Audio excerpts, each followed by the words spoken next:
we have been watching Hollywood just completely make one mistake after another. And excuse me, I have to cough. Wait, you didn't like Madam Web? No, I didn't, and that's where we're going to start because let's do the nail in the coffin. I said last week this thing ain't going to make $100 million, and I'm feeling pretty confident about that prediction. 2 weeks in, 61 million, 35 domestic, 25 global. Jesus. Nobody's watching this movie. It's done. And the budget was only like 81 No, million, actually, it's coming out. It's larger. Apparently, is it they really? revealed it is over 100. Idiots. So the original 400. Who knows? Reshoots. There were a lot of reshoots in this thing. It's reshoots. Oh, were they? I hadn't heard about the reshoots. Because they had to change the whole movie. As somebody who saw this movie, there was a shitload of plot holes. By the way, it was terrible. Yeah. It was horrible. It made no sense. The plot holes were scathing just on its own. Yeah. So this movie, I think, in the end, had maybe 120 to 150 million budget. Yeah. Slap on what you can never believe what they report. No. Like with the Gladiator 2, that just ballooned from 200 million to 310. It's only 400. Wasn't the quote Ridley Scott goes, it's only 400 million. No, it's not 400 million. It's 350 million. You still need $700-800 million to break even on a franchise that has been dormant for 30 years. Who's going to watch a Gladiator without Russell Crowe? It's probably going to be female-led, diversity higher. We've got this, and so that's probably. You got $150 million budget, plus Gary from Nerdrotic said a couple of weeks ago that he knows that the marketing was $100 million. So it's not $450 million break even now. It's more like $650 million break even. It's not even sniffing 100. This thing is toast. It's done. Let's take a quick look at its take for the week, because again, Sunday Privilege, we have these numbers. Look at these numbers that they're pulling in 4,000 theaters. How is it still in the same amount of theaters? That's my question. Who in the Sony thought they should put this in IMAX? Are you kidding me? Are you serious? Retarded. Somebody had been drinking. I've seen little bits of it online, and from what I've seen, what is with the editing in this film? Oh, it's just bad. It adds to the nonsensical nature of it, where nothing makes sense and nothing adds up. So here it is. So this is, we're not going to talk about Madam Web. We did that last week. I just wanted to start off this conversation by showing everybody they haven't learned their lesson. And Sony hasn't learned their lesson because we mentioned it last week. They still have a list of bad Spider-Man movies without Spider-Man coming out this year. It's going to cost them money. At the same time, they just made a deal this week with Disney to take over production and marketing and sales of Disney's physical media empire. Yep. Now, there's a couple different conversations to be had out of that. You want to hear my take on one part of it about how it's weak for Disney? Go watch my video. What I want to talk about here is this. I feel like, of course, they're each going to make some level of money. Otherwise, Sony wouldn't have made the deal. Some people are speculating. I think they said on FNT the other night that perhaps it's maybe something to do with a new Spider-Man deal, and Sony wants to lay the groundwork for it. I don't know. Who knows? They might need to be incentivized a little bit more to work with the Marvel Cinematic Universe. That's a good way to put it. It's a good way to put it. So there's that. But this is the disorganization of Western entertainment. Disney wants a brilliant marketing company about their physical media. Once dominant for decades with their physical media. They can't do it anymore. They have to lease it to Sony.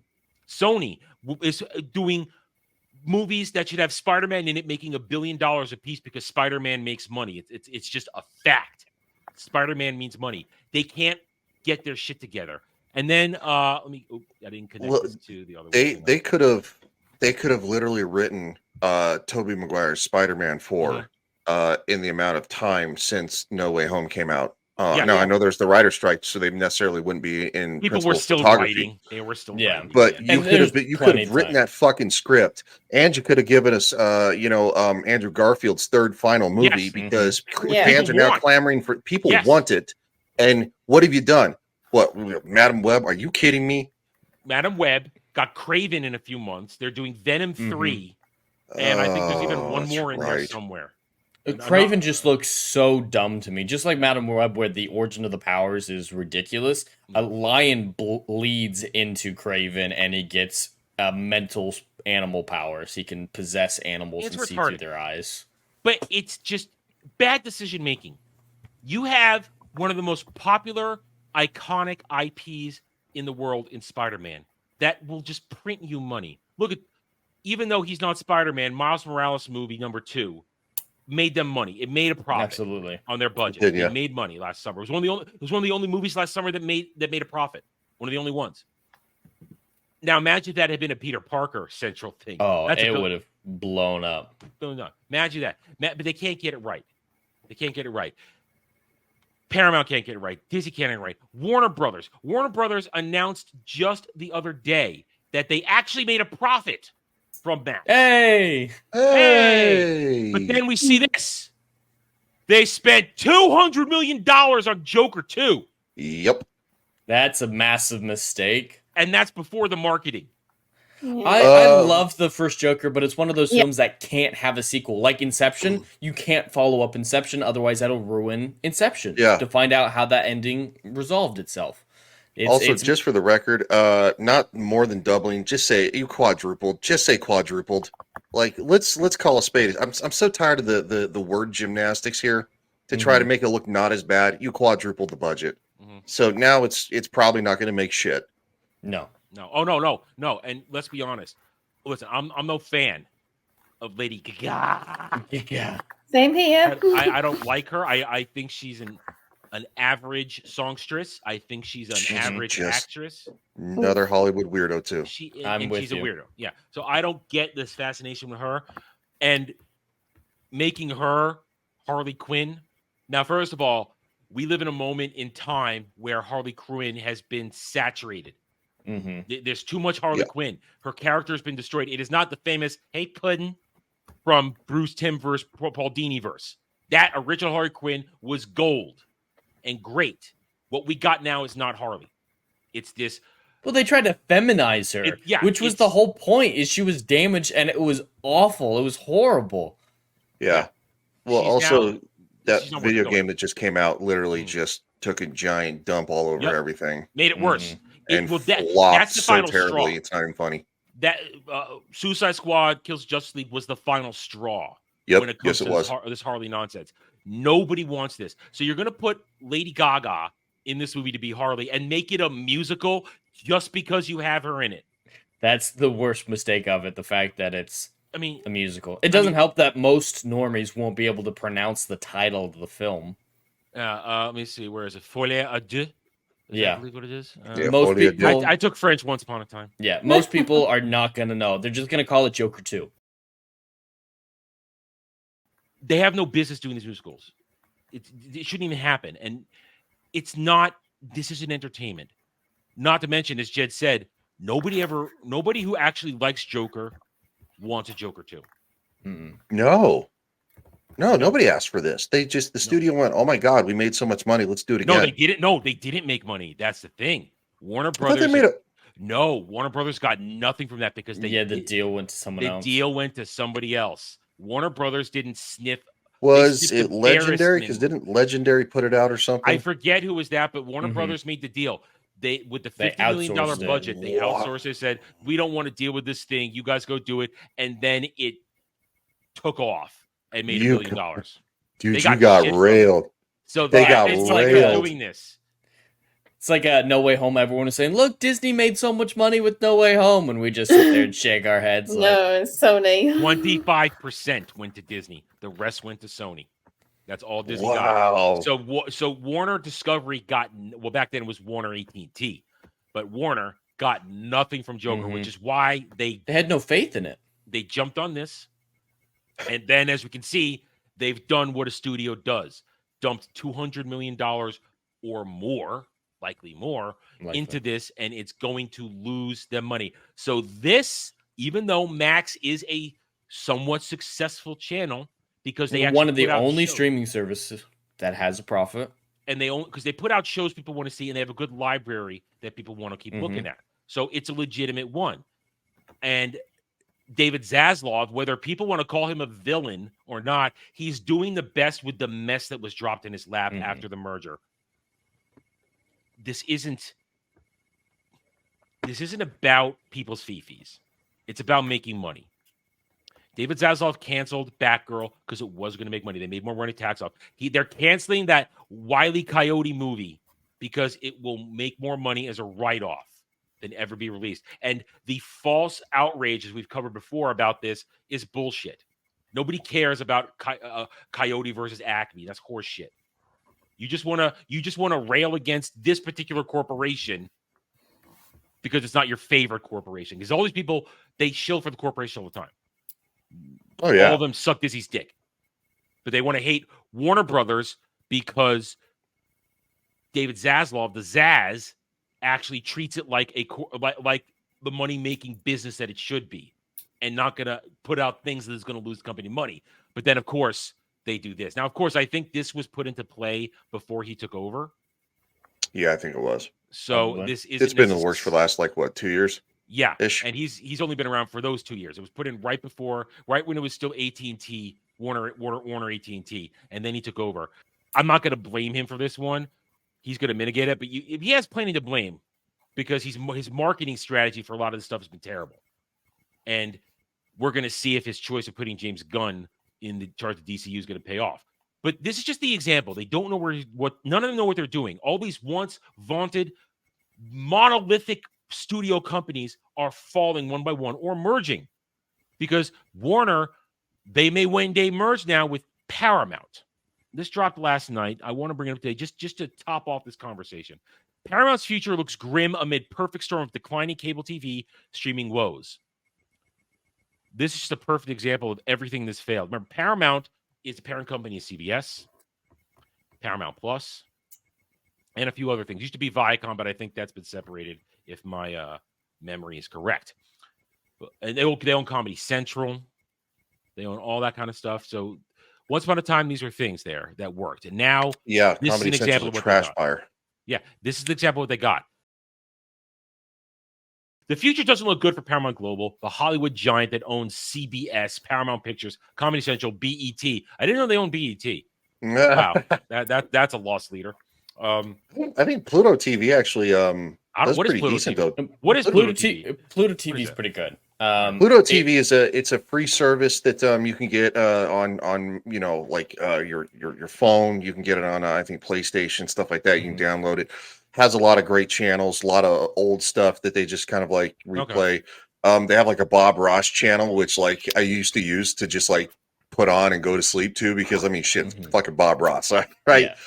It's kind of a hybrid between classic satellite TV and streaming service. Like there are some stuff that are on demand. There's some channels like before the Tubi deal, it was the only place to get classic Doctor Who in the States. Oh, okay. So it had a classic Doctor Who channel that I watched a lot. It's actually a really good resource. Like they surprisingly have good movies on demand. Like Mission Impossible was on there for free for a year of the whole series. I'll say this. I've watched more Pluto TV in the last couple of years than any of the others combined. Yeah, I'll just say that right now. And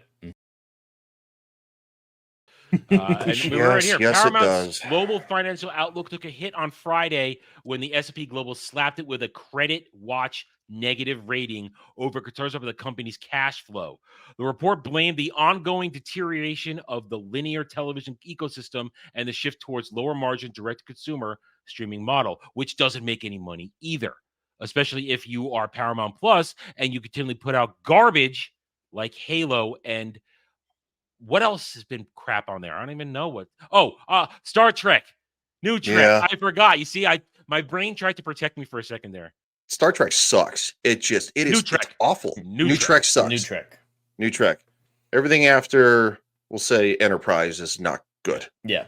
Like other legacy Hollywood studios, Paramount is feeling the pain from tens of millions of Americans canceling their cable TV subscriptions.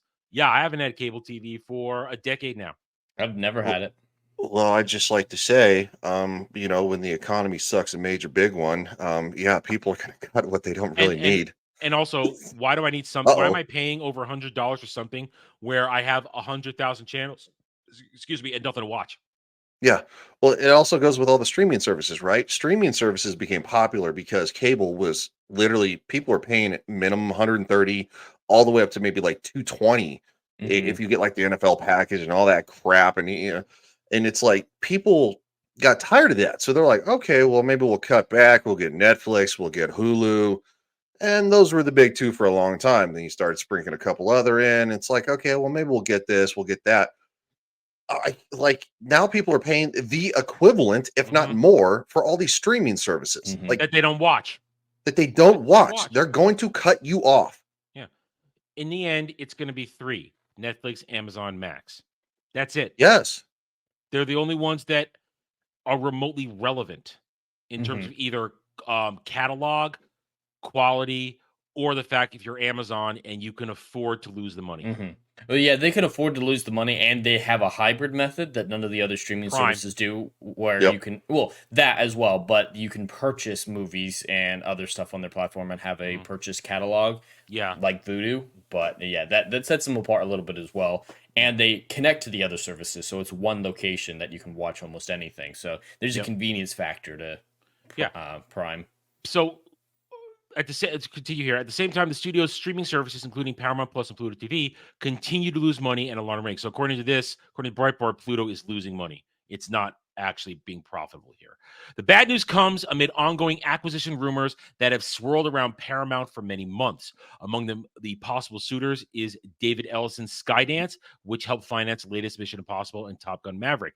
This month, Paramount began laying off around 800 employees, or 3% of its workforce, in an effort to cut costs. That is a classic sign of trying to clean up your balance sheet, make you look pretty, make you look like a nice purchase so that you're not carrying extra loads.